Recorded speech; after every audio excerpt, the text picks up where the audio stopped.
Chapter 9. Don't Open That Door. Everybody was running around the lawn like crazy people for about 10 minutes. I got 5 eggs myself. It looked like we had scooped up all of them, but so far nobody had found the golden egg. Grown-ups were still wandering around the lawn like zombies looking for it. I went over to the porch where the gang was standing. Andrea and Emily came over too. "Let's open up our eggs and eat the candy," said Ryan. "But the golden egg is still out there," said Michael. "If we eat our candy now, somebody else will find it." "Where could it be?" asked Neil.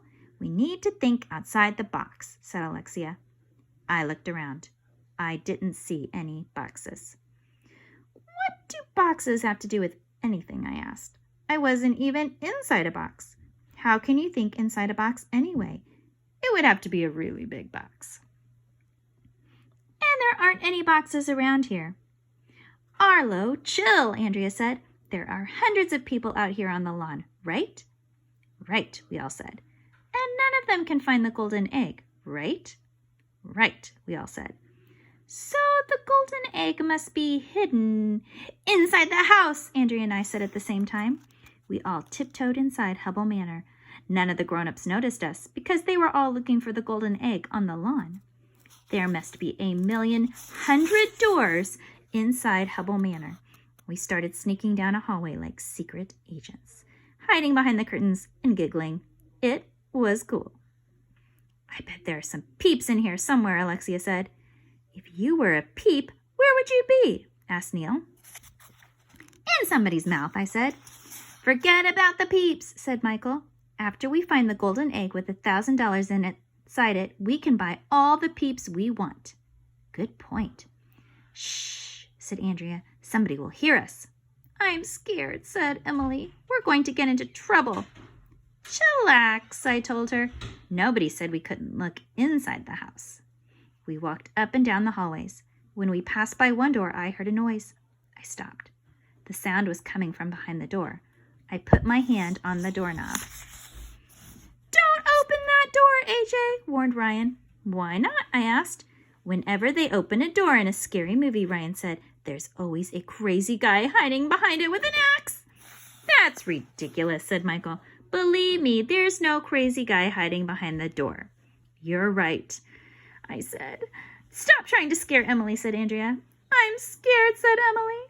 My hand was still on the doorknob. What if there really was a crazy guy hiding behind the door?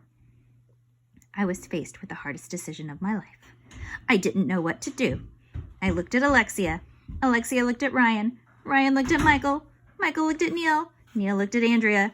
Andrea looked at Emily. Everybody was looking at each other. I took a deep breath. I turned the doorknob. I pushed open the door. And you'll never believe, in 1,100,000 years, who was sitting in that room. It was the Easter Bunny, and he had no head. Chapter 10. The Last Peep. "Ah!" we all screamed. Not only did the Easter Bunny have his bunny head on the floor next to him, but the guy inside the Easter Bunny suit was somebody we all knew. "You're not the Easter Bunny," Michael shouted. "You're Boomer Wiggins." Michael was right. Boomer Wiggins is a famous football player. He came to visit our class last year when our teacher was Miss Daisy. He is cool. "Yeah? So what?" grunted Boomer Wiggins, letting out a burp. "What are you doing dressed up like the Easter Bunny?" I asked. "I retired from football last year," Boomer told us, "but I couldn't find a job anywhere. Nobody wanted to hire me. I applied to be Santa Claus, but they said I wasn't fat enough. I applied to be the Tooth Fairy, but they said I wasn't skinny enough. So I took this job." Boomer looked sad. He had a big chocolate bunny in his bunny hand. He bit one of the ears off. There were lots of candy boxes scattered on the floor around the chair Boomer Wiggins was sitting in. "So that's why we didn't get any candy. Boomer had it all." "You'll get another job, Boomer," Andrea told him. "My mom always says that if you put your mind to it, you can do anything." Boomer didn't look convinced. "When I played football, Kids used to ask me for autographs, he muttered as he bit off the bunny's other ear. They used to send me fan letters. Not anymore. Nobody loves me. We love you, Boomer, said Andrea. Yeah, we love you, said Emily. I wasn't about to use the L word, but I went over and gave Boomer a hug. So did Alexia.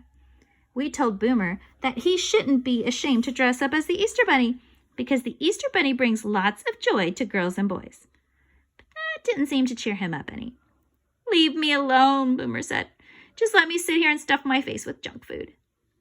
That's when the most amazing thing in the history of the world happened. Boomer reached into the pocket of his bunny costume, and you know what he pulled out? A peep! So that's where all the peeps went, I shouted. Boomer, you ate all the peeps? Asked Alexia. I did not, Boomer replied. I still have one left. With that, he popped the peep into his mouth. No! We all shouted. Boomer Wiggins ate the last.